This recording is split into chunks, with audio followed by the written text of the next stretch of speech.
do livro Vida e Sexo, psicografado por Francisco Cândido Xavier, através do Espírito Emmanuel. Capítulo 7, de 26. Casamento. Casamento. Pergunta: será contrário à lei da natureza o casamento? Isto é, a união permanente de dois seres? Resposta: é um progresso na marcha da humanidade. Item 695 de O Livro dos Espíritos. O casamento ou a união permanente de dois seres, como é óbvio, implica o regime de vivência pelo qual duas criaturas se confiam uma à outra, no campo da assistência mútua. Essa união reflete as leis divinas que permitem seja dado um esposo para uma esposa, um companheiro para uma companheira, um coração para outro coração, ou vice-versa, na criação e desenvolvimento de valores para a vida. Imperioso, porém, que a ligação se baseie na responsabilidade recíproca, de vez que na comunhão sexual um ser humano se entrega a outro ser humano e, por isso mesmo, não deve haver qualquer desconsideração entre si. Quando as obrigações mútuas não são respeitadas no ajuste, a comunhão sexual injuriada ou perfidamente interrompida costuma gerar dolorosas repercussões na consciência, estabelecendo problemas kármicos de solução, por vezes muito difícil, porquanto ninguém fere alguém sem ferir a si mesmo. Indiscutivelmente, nos planos superiores, o liame entre dois seres é espontâneo, composto em vínculos de afinidade inelutável. Na Terra do futuro, as ligações afetivas obedecerão a idêntico princípio e, por antecipação, milhares de criaturas já desfrutam no próprio estágio da encarnação dessas uniões ideais, em que se jungem psiquicamente uma à outra, sem necessidade da permuta sexual mais profundamente considerada, a fim de se apoiarem mutuamente na formação de obras preciosas na esfera do espírito. Acontece, no entanto, que milhões de almas detidas na evolução primária jazem no planeta arraigadas a débitos escabrosos perante a lei de causa e efeito e inclinadas que ainda são ao desequilíbrio e ao abuso. Exigem severos estatutos dos homens para a regulação das trocas sexuais que lhe dizem respeito, de modo a que não se façam salteadores impunes na construção do mundo moral. Os débitos contraídos por legiões de companheiros da humanidade, portadores de entendimento verde para os temas do amor, determinam a existência de milhões de uniões supostamente infelizes, ou não acobertados pelo beneplácito das leis humanas. O aspecto de ligações francamente expiatórias, com base no sofrimento purificador. De qualquer modo, é forçoso reconhecer que não existem no mundo conjugações afetivas, sejam elas quais forem, sem razões nos princípios kármicos, nos quais as nossas responsabilidades são esposadas em comum. Emmanuel, Uberaba, 5 de junho de 1970. Querido amigo, querida amiga, que bom estar novamente com você.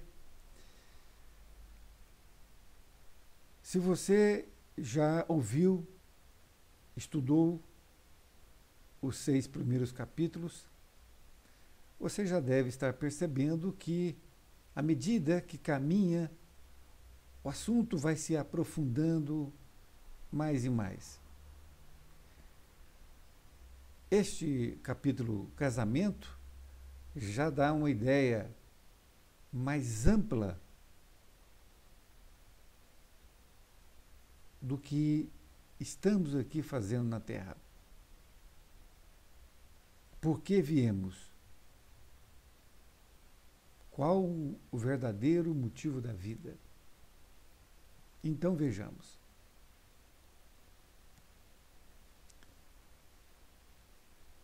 Emmanuel se utiliza de a pergunta 695 do Livro dos Espíritos, onde Kardec faz a seguinte pergunta: será contrário à lei da natureza o casamento, isto é, a união permanente de dois seres? Então, ele faz a pergunta perguntando, basicamente, se o casamento ele faz parte da lei da natureza.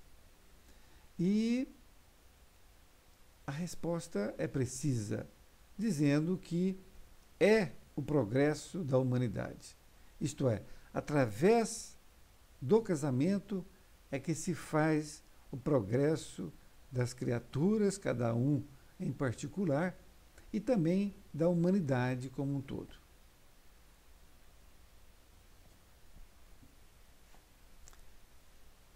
E já nesse primeiro parágrafo, Emmanuel nos diz que o casamento, ou a união permanente de duas pessoas, isto é, seja um casamento celebrado em qualquer igreja, ou seja, a união de duas pessoas que não foram diante de nenhum sacerdote.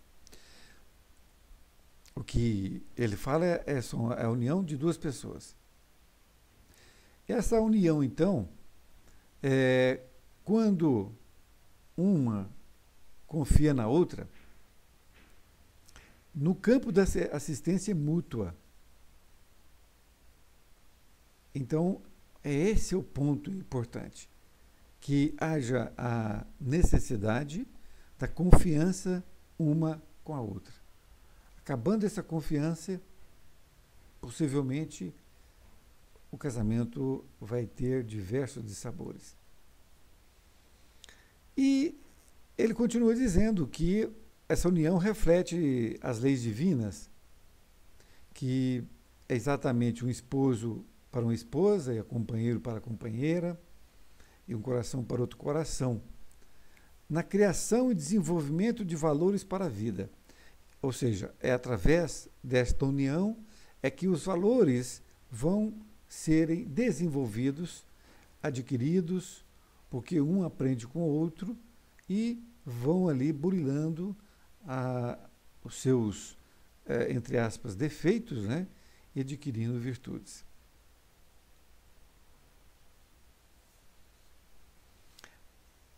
E ele volta a falar a responsabilidade, que é a confiança que ele falou na parte anterior. Então é imperioso, é fundamental que se baseie essa ligação, essa união, numa responsabilidade recíproca. Ou seja, os dois têm que estar imbuídos deste propósito de ter a responsabilidade para que juntos possam manter ali a união. Não basta somente um querer manter o casamento, manter aquela união estável. É necessário que os dois assim estejam pensando e agindo, praticando. E não deve haver qualquer desconsideração entre si. Isto é, se uma das partes falhar, fizer uma desconsideração, não começar a pensar que o casamento é uma coisa que deve ser mantida e com um propósito ali já pré-estabelecido, então vai haver problemas no casamento.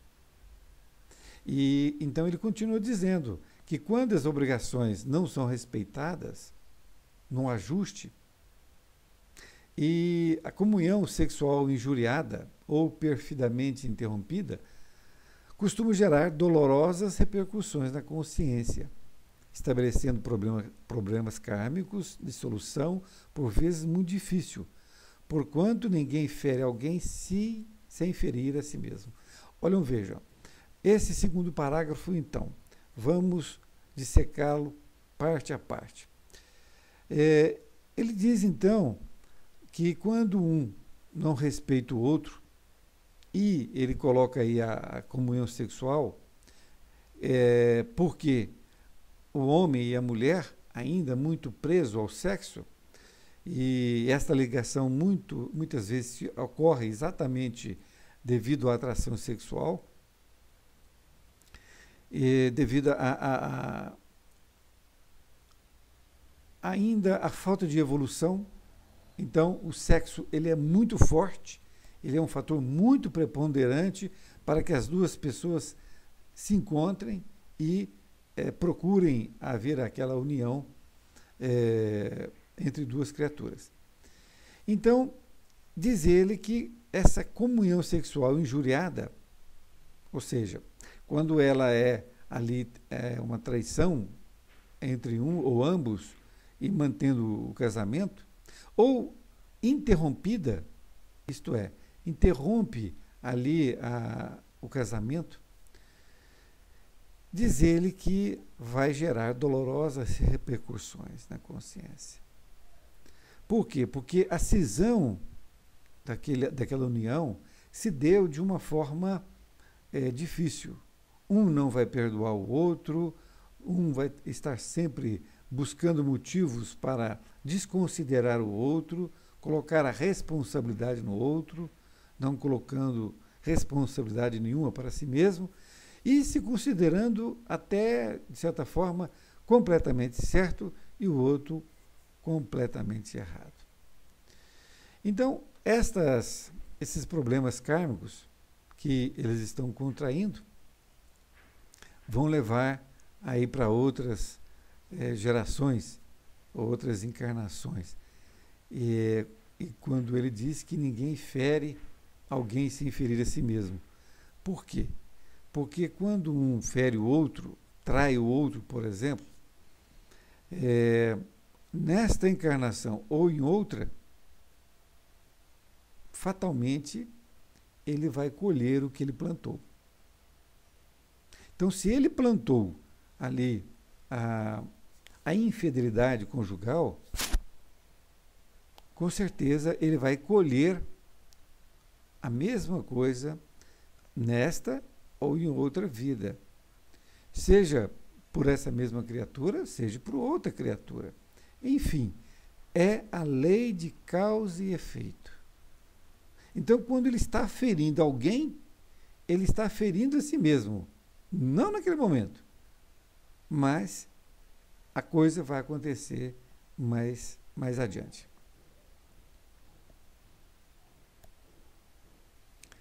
E Emmanuel nos diz uma coisa muito interessante, que nos planos superiores, o liame entre dois seres é espontâneo, composto em vínculos de afinidade inelutável. Então, nos planos superiores, as pessoas se unem por afinidades, onde essas afinidades estão voltadas mais para aquilo que cada um deseja fazer, trabalhar, para evoluir, e não pelo sexo. Pode até haver, mas não dessa forma animalesca que ainda ocorre aqui no nosso planeta Terra. E ele continua dizendo que na Terra do futuro, as ligações afetivas vão obedecer ao idêntico princípio no futuro, porque a Terra está passando por uma evolução moral e intelectual, então ela vai chegar nesse ponto que as ligações vão levar em conta muito mais isso do que o sexo. E ele diz que, por antecipação, isto é, já existem milhares de criaturas aqui na Terra neste estágio, considerando o sexo uma necessidade inferior aos anseios de uma melhora moral e intelectual. E nessa questão, eles jungem psicamente uma outra. Ou seja, eles se juntam psicamente. O psíquico dessas duas pessoas estão juntas, sem necessidade da permuta sexual mais profundamente considerada. Isto é, a necessidade sexual, ela existe, continua, até porque é importante para que nós possamos continuar a nossa sociedade, ter filhos, não é isso? Sem essa permuta sexual, não há como haver. Mas essa necessidade sexual já é menor e existe muito mais o carinho, aquele sentimento de proteger o outro, ajudar o outro, do que o sexo propriamente dito, de forma animalesca, quando a gente vê isso na televisão, em muitos filmes, onde o sexo é o ponto primordial do relacionamento. Então, quando isso ocorrer, ele diz que a formação dessas obras preciosas na esfera do espírito vai realmente engrandecer mais as duas criaturas e a sociedade como um todo.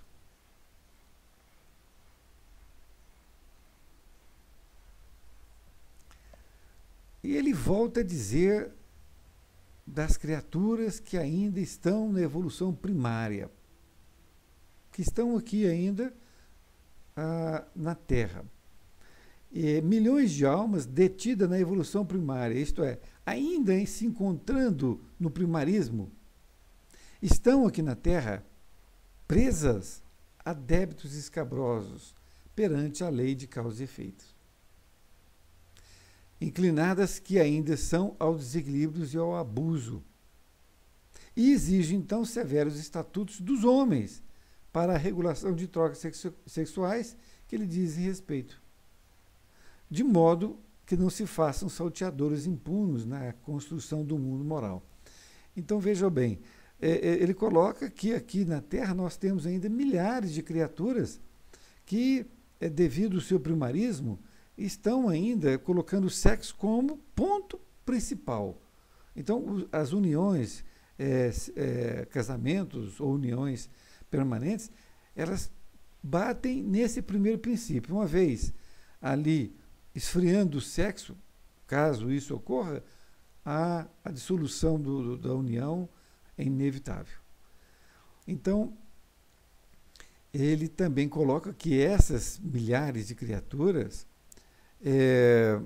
estão, na verdade, colhendo ali a lei de causa e efeito. Praticaram no passado débitos escabrosos, não é? Isto é, se hoje ela ainda vê a vida dessa forma, e como somente sexo e tal, no passado foi pior, porque ele está hoje melhor do que ontem, né? Então, ele diz que o sofrimento ainda vai ter que haver para que ela possa entender o verdadeiro sentido da vida. E ele continua no mesmo tema, nesse outro parágrafo, que ele diz que os débitos contraídos por estes companheiros, né, que estão ainda verdes para os temas do amor, isto é, estão começando a aprender o que vem a ser o amor, não é? Que amor não é sexo, não é? Estão aí milhares de uniões supostamente infelizes, ou não, né? Acobertados pelas leis humanas. Então, seja um casamento de fato feito, lavrado em cartório, que seria de acordo com as leis humanas, ou então sem esse documento, mas que estão ali juntos, né? E elas mantêm essa questão de sofrimento. E é o aspecto de ligações francamente expiatórias. Isto é, elas estão ali purificando purificando através do sofrimento este tema chamado amor. Na conclusão, ele diz então que, de qualquer modo, é forçoso reconhecer que não existem no mundo conjugações afetivas, sejam elas quais forem, sem razões nos princípios kármicos, nos quais as nossas responsabilidades são esposadas em comum. Vejam bem. Então, de forma geral, é o que ele diz, todos nós aqui na Terra, quando nos unimos a uma pessoa, de alguma forma estamos aqui nos burilando a respeito destas nossas uniões. Não existe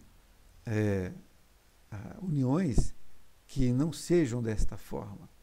Por quê? Porque ainda a nossa evolução não permite ver o sexo em segundo, terceiro plano. Estamos ainda muito presos a ele e estamos vendo ele em primeiro lugar. E é preciso que possamos trazer para nós esta colocação última de Emmanuel, que nós estamos aqui resgatando, não é pagando, uma palavra talvez mal empregada é esta, pagando. Nós estamos resgatando aquilo que nós fizemos de errado, aquilo que nós achávamos que era certo. E hoje, já entendido isso, já não vamos praticar isto mais. Já é página virada, estamos no livro seguinte, não é? Agora é outro livro que tenha mais coisas importantes para que nós possamos absorver. Espero que você reflita sobre a lição, que, como eu disse, cada vez mais um maior conteúdo é colocado em cada lição. Fiquem com Deus e até mais ver.